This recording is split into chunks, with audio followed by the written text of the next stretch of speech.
Sonraki yurttaşlar kapıçıda hafta sentr hafta sonu nöbet tekniği sözünden tasdik etamiz.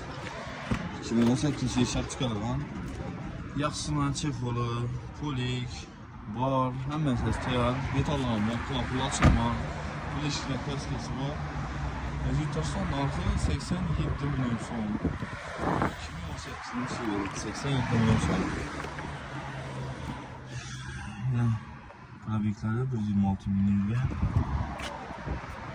Astaki qiziquvchilar bo'lsa, aksiya narxda, zo'r narxda 4 million so'mdan chiqarib beramiz. Mesela tanarxi 87 million so'm. Avtokredit, barter. Hamma variantlarimiz bor. Kelaversa, bankamiz ish faoliyatini ko'rsatdi. Qanday puldan yo'nalishlarimiz bor, tomonlarimiz mavjud. Manzilimiz 9 oxirida. Bosh to'lov xudosa 4 million so'm, avtokreditda tanarxi 87 million so'm kelaversa.